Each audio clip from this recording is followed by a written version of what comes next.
ओम नमः शिवाय। हर हर महादेव। दोस्तों, पितृपक्ष की सबसे बड़ी तिथि यानी कि सोमवार की एकादशी की तिथि पास आ चुकी है और पूज्य गुरु जी ने कहा हुआ है कि एकादशी की तिथि एक ऐसी तिथि होती है जिसमें शिव जी के साथ आपको भगवान विष्णु और माता लक्ष्मी की भी कृपा प्राप्त होती है। और इस बार एकादशी की विशेष तिथि सोमवार के दिन पड़ रही है।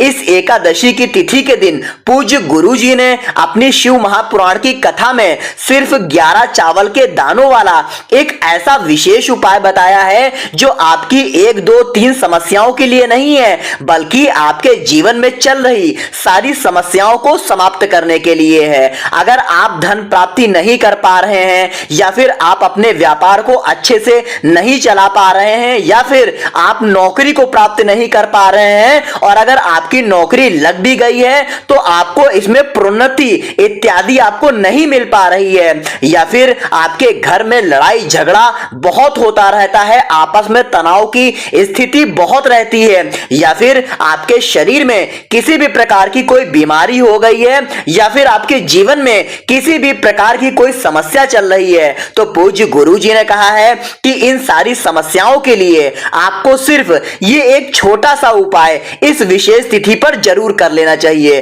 तो चलिए जानते हैं उस उपाय के बारे में। लेकिन उससे पहले जो भी मेरे भाई मेरी प्यारी बहनें आज चैनल पर पहली बार आए हैं या फिर मेरी आवाज आज पहली बार सुन रहे हैं, अगर आप भी महादेव के सच्चे भक्त हैं तो वीडियो को लाइक और हमारे चैनल को सब्सक्राइब करके कमेंट बॉक्स में हर हर महादेव लिखना ना भूलें। देखिए, इस एकादशी की तिथि में आपको पूज्य गुरु जी द्वारा बताए गए सिर्फ 3 बेहद खास उपाय मैं बताने जा रहा हूं, जिसमें से ये पहला उपाय उन लोगों को करना है जिन्हें अपने जीवन में बहुत ज्यादा आर्थिक समस्याओं का सामना करना पड़ रहा है। अगर वे 1 रुपए कमाते हैं तो 2 रुपए का खर्चा उनके सामने आ जाता है। अगर ऐसी स्थिति उनके सामने है, अगर धन आपके पास टिकता नहीं है और या फिर धन अगर कहीं से आता भी है तो वह गलत कामों में खर्च हो जाता है या फिर रोग बीमारी या अन्य फिजूल खर्च हो जाता है, तो ऐसे लोगों को यह पहला वाला विशेष उपाय जरूर करना चाहिए।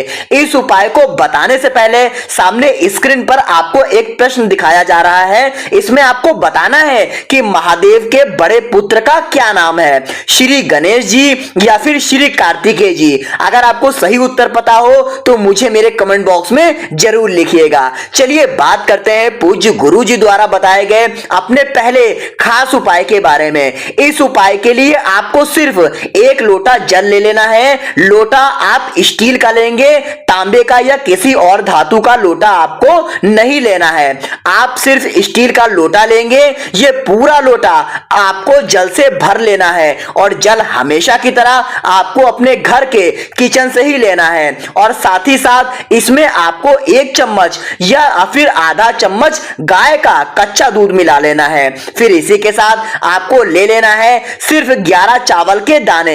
11 चावल के दाने जो आप लेंगे वो कहीं से भी टूटे खंडित नहीं होने चाहिए। अब आपको यह सारी सामग्री लेकर पहुंच जाना है शिवालय। पूज्य गुरु जी ने कहा है कि इस सोमवार की एकादशी तिथि के दिन आपको यह उपाय सुबह भी कर सकते हैं और चाहें तो इस उपाय को आप शाम को प्रदोष काल में भी कर सकते हैं। अगर यह उपाय आप शाम को प्रदोष काल में करते हैं तो यह उपाय अति उत्तम रहेगा। अब यह सारी सामग्री लेकर आपको पहुंच जाना है शिवालय। आपको शिवालय पहुंचने के बाद सबसे पहले ये जो 11 चावल के दाने आप अपने साथ लेकर आए हैं, इन 11 चावल के दानों को आप एक एक करके इस 1 लोटे जल में आपको डाल देना है और एक एक करके ही आपको इस लोटे में जल डालते समय श्री शिवाय नमस्तुभ्यम का 11 बार आपको चावल डालते समय आपको मंत्र का स्मरण करते जाना है। फिर इसके बाद आप ये जल जो अपने साथ लेकर आए हैं, इस जल को आप शिवलिंग के ऊपर धीरे धीरे समर्पित करते जाएंगे और समर्पित करते हुए आपको श्री शिवाय नमस्तुभ्यम या ओम नमः शिवाय मंत्र का स्मरण करते जाना है। पूज्य गुरु जी ने कहा है कि इसके बाद जलाधारी से जो जल नीचे गिर रहा है उस जल को आप किसी पात्र में थोड़ा सा ले लीजिएगा। आप चाहे तो इसी लोटे में उस जल को ले सकते हैं। अब ये जल लेने के बाद में आपको महादेव जी से प्रार्थना कर लेनी है कि आपके जीवन में जो भी धन धान्य से जुड़ी समस्या चल रही है उसको दूर करने की कृपा करें और फिर ये जल लेकर के आपको अपने घर को चले आना है। अब सबसे पहले इस जल का थोड़ा सा छिड़काव आप अपने घर के बाहर कर देंगे। आपके घर के बाहर जो मेन गेट है उसके बाहर आप किसी भी स्थान पर इस जल का थोड़ा सा छिड़काव कर देंगे और श्री शिवाय नमस्तुभ्यम मंत्र का स्मरण कर लेंगे। फिर इसके बाद थोड़ा सा छिड़काव आप अपने किचन में जो पीने वाला पानी रखते हैं अपने किचन में, चाहे आपके घर में आरओ लगा हो, चाहे बाल्टी में आप पानी रखते हो, चाहे मटके में रखते हो, तो वहीं पर आपको थोड़ा सा इस जल का छिड़काव कर लेना है और श्री शिवाय नमस्तुभ्यम मंत्र का स्मरण कर लेना है। फिर इसके बाद आपको तीसरे नंबर पर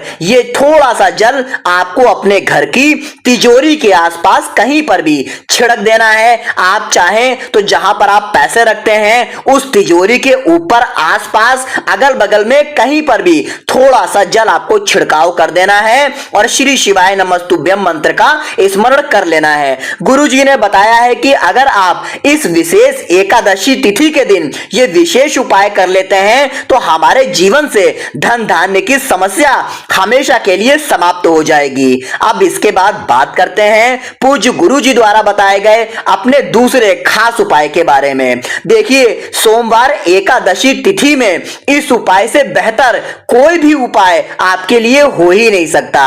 अगर आपके शरीर में कोई रोग हो गया है या फिर आपके घर में धन की समस्या बनी हुई है, व्यापार अच्छे से नहीं चल रहा है, नौकरी की समस्या आ रही है, घर में लगातार लड़ाई झगड़ा होता रहता है, बच्चे आपकी बात नहीं मानते या उनका गलत व्यवहार होना शुरू हो गया है, या आपके जीवन में कैसी भी समस्या चल रही हो, तो पूज्य गुरुजी ने कहा है कि सिर्फ आप ये उपाय इस विशेष तिथि पर एक बार करके देखिए और फिर हमें पत्र जरूर लिखिएगा। देखिए, इस उपाय के लिए आपको 1 लोटा जल ले लेना है। लोटा आप तांबे के पात्र का ही लीजिएगा और जल हमेशा की तरह आपको अपने घर से किचन से ही ले जाना है, क्योंकि पितृपक्ष चल रहा है, इसीलिए आपको ये 1 लोटा जल अपने घर के किचन से ही लेना है, क्योंकि किचन में जो जल वाला स्थान होता है वो पितरों का स्थान ही कहलाता है। इसके बाद आपको 1 बेलपत्र ले लेना है। अगर आपके पास बेलपत्र नहीं है तो आप शिवलिंग के ऊपर चढ़ी हुई बेलपत्र को उठाकर इसे जल से शुद्ध करके फिर से आप इसका इस्तेमाल शिवलिंग पर कर सकते हैं। बेलपत्र लेते समय आपको एक बात का विशेष ध्यान रखना है कि बेलपत्र कहीं से भी कटी फटी नहीं होनी चाहिए और अगर बेलपत्र के आखिर में डंडी या ठूंठ लगी है तो उसे भी आपको तोड़ करके अलग कर लेना चाहिए।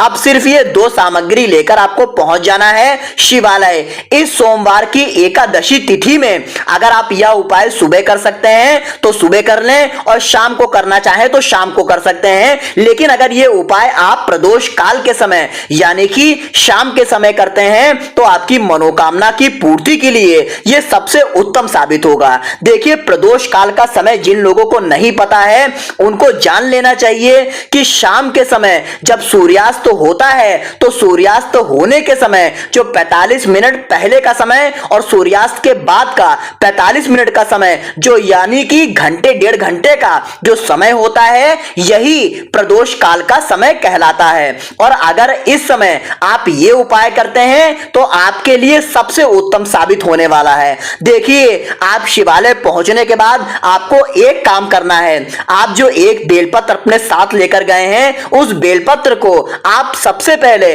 नंदी जी के सिर जो होता है उस सिर के ऊपर आपको समर्पित कर देना है, यानी कि नंदी भगवान का जो सिर होता है उसके ऊपर यह बेलपत्र आपको समर्पित कर देना है। बेलपत्र की चिकनी साइड का हिस्सा नंदी जी के सर में स्पर्श करेगा और यह बेलपत्र की डंडी जो होती है उसके पीछे की तरफ होगी। सामने आपको जैसे बेलपत्र समर्पित किया हुआ स्क्रीन पर दिखाया जा रहा है ठीक वैसे ही आपको इस बेलपत्र को नंदी जी के ऊपर समर्पित कर देना है और श्री शिवाय नमस्तुभ्यम मंत्र का स्मरण कर लेना है। यह बेलपत्र आपको यहां पर रखनी नहीं है बल्कि सिर्फ स्पर्श कराना है, यानी कि टच करानी है और मंत्र आपको बोल देना है। फिर इसके बाद यह बेलपत्र आपको वहां से उठा लेना है और माता अशोक सुंदरी वाले स्थान पर आपको रख देना है, यानी कि टच करा देना है। बेलपत्र रखते हुए आप ध्यान रखेंगे कि बेलपत्र की डंडी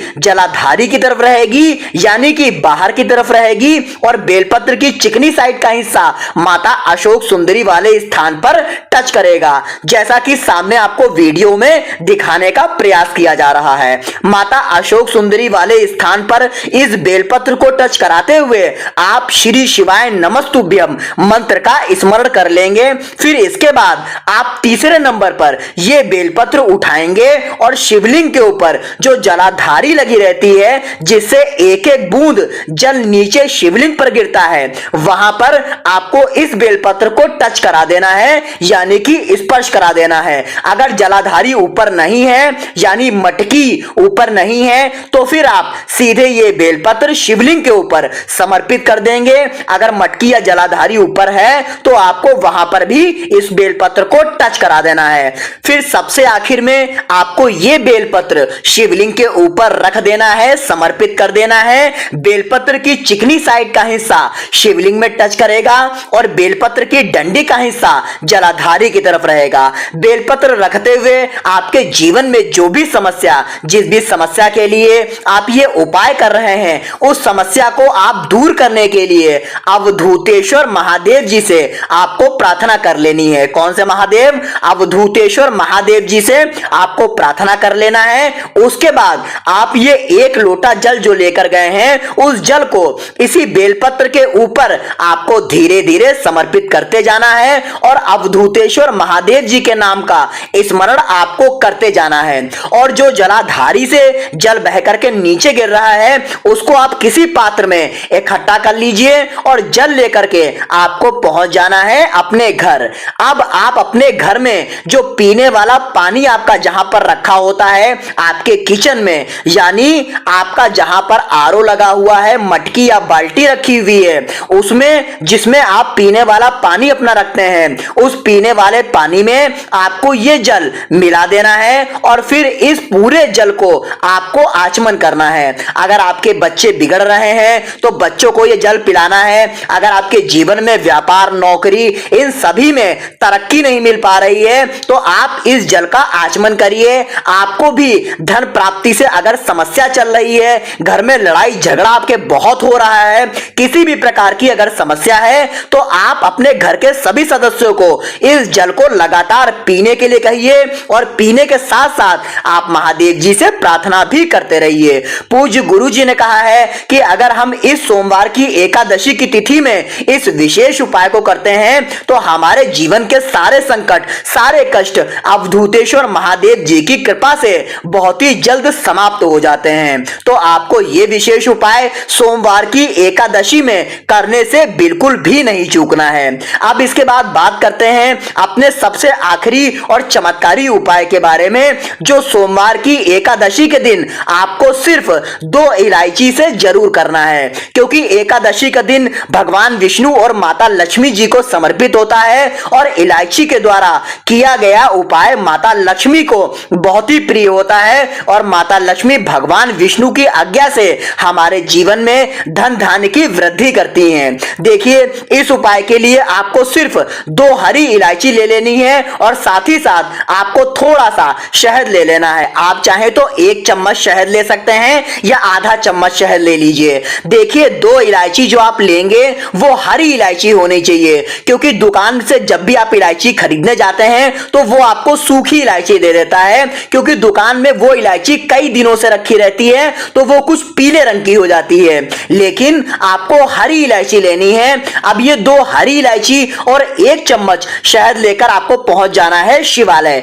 पूज्य गुरु जी ने कहा है कि ये उपाय आप पूरे दिन में किसी भी समय कर सकते हैं। शिवालय पहुंचकर के सबसे पहले आप जो 2 हरी इलायची लेकर गए हैं, उस हरी इलायची को शिवलिंग के ऊपर समर्पित कर देंगे और श्री शिवाय नमस्तुभ्यम मंत्र का स्मरण आपको कर लेना है। फिर इसके बाद जो आप शहद लेकर आए हैं, उस 1 चम्मच या आधा चम्मच शहद, जितना भी आपके पास है, वो पूरा शहद इस इलायची के ऊपर आपको समर्पित कर देना है। इन्हीं दोनों हरी इलायची के ऊपर आपको पूरा शहद समर्पित कर देना है और श्री शिवाय नमस्तुभ्यम मंत्र का कम से कम 11-21 बार आपको स्मरण कर लेना है। फिर इसके बाद आपके जीवन में जो धन धान्य से जुड़ी समस्या चल रही है, उसको आपको महादेव जी से, भगवान विष्णु विष्णु और माता लक्ष्मी जी से दूर करने के लिए आपको प्रार्थना कर लेनी है।